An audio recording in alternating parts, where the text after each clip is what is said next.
जहां वक्फ बोर्ड में बदलाव के लिए वक्फ संशोधन बिल पर काम किया जा रहा है, एक तरफ जहां देश भर में वक्फ बोर्ड और वक्फ संशोधन बिल को लेकर बवाल चल रहा है, तो वहीं दूसरी तरफ महाराष्ट्र के लातूर में वक्फ बोर्ड ने किसानों की 300 एकड़ जमीन पर दावा पेश कर दिया है। करीब 100 किसानों को वक्फ बोर्ड की तरफ से नोटिस भेजा गया है। क्या है पूरा मामला और इन दावों में कितनी सच्चाई है, इस रिपोर्ट में हम आपको दिखाते हैं।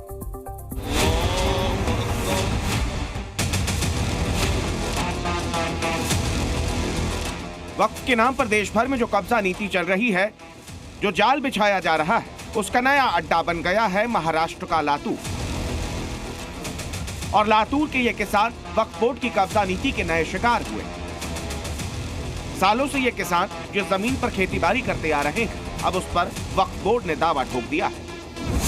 300 एकड़ जमीन और 103 किसानों की रोजी रोटी पर वक्फ बोर्ड की काली नजर टिक गई।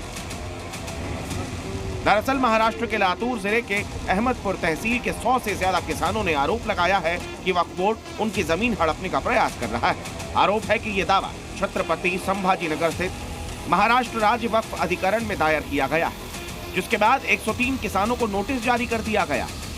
300 एकड़ जमीन में अभी गोर गरीब सब रहते हैं, किसको 1 एकड़ है, किसको 2 एकड़ है, किसको 4 एकड़ 5 एकड़ ऐसा जमीन है। वो उनका उधर निर्वाह हमारा वो जमीन पे है, वो जो उधर निर्वाह जमीन खींच के लिए तो आज हम दूसरा पर्याय नहीं, आत्महत्या करे वगैरह हमारा को दूसरा पर्याय नहीं है। इस मामले में पीड़ित किसानों ने बताया कि अब तक 2 सुनवाई हो चुकी है और अगली सुनवाई 20 दिसंबर को होगी। पहले तारीख में वकील पत्र दाखिल करे, दूसरे तारीख में हम जो उनके कागज पत्र दो हम मालिकी के बोले अर्ज दिए हमको, उनको अभी तक हमको उनका मालिकी के कागज पत्र मिले नहीं। अभी ये तारीख को मिलता ही कि क्या है देखेंगे। किसानों का आरोप है कि वक्फ बोर्ड ने साजिशन उनकी पुश्तैनी जमीन को हथियाने की कोशिश की है। ऐसे में वो इसमें सरकार से हस्तक्षेप करने की मांग कर रहे हैं, जिसके बाद महाराष्ट्र सरकार ने इसका संज्ञान ले लिया है। कोई भी किसानों के ऊपर अन्याय नहीं होगा, लातूर के हो या महाराष्ट्र के कोई भी किसान हो, ये किसानों की सरकार है। किसानों के पीछे पूरी ताकत से खड़ी रहेगी और किसी को भी बेघर नहीं होने देगी। मामला किसानों से जुड़ा है, 300 एकड़ जमीन का मामला है, लिहाजा विपक्ष भी इस पर तोल मोल कर बोल रही है। किस आधार पर वक्फ बोर्ड ने नोटिस भेजा है?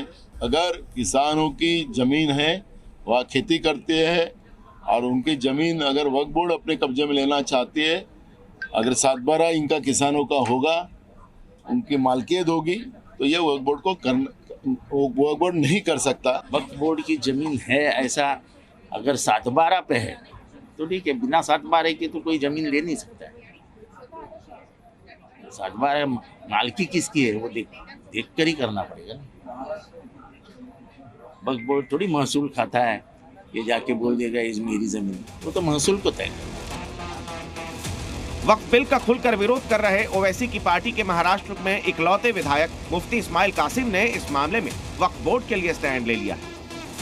नियम कानून ये है कि जिसके पास पेपर होंगे वो इस जमीन का मालिक होगा, वो इसका अधिकार रखता है कि उसको उसकी जगह मिल जाए, ये नियम है।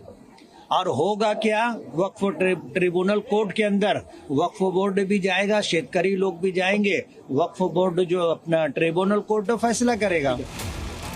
वक्फ बोर्ड की मनमानी के मामले दिल्ली से लेकर लखनऊ और पटना से लेकर कर्नाटक तक सामने आ चुके हैं। दिल्ली में वक्फ बोर्ड ने 6 मंदिरों पर दावा ठोक दिया था।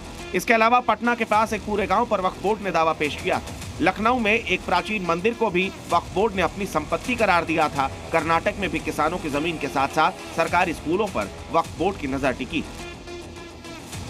वक्फ बोर्ड की इसी कब्जा नीति को खत्म करने के लिए केंद्र सरकार वक्फ संशोधन बिल लेकर आई है, जो अभी जेपीसी के पास विचाराधीन है। लेकिन इस बीच एक बार फिर वक्फ बोर्ड ने महाराष्ट्र के लातूर में किसानों की पुश्तैनी जमीन पर कब्जा करने की कोशिश की। ब्यूरो रिपोर्ट, जी मीडिया। जी न्यूज़।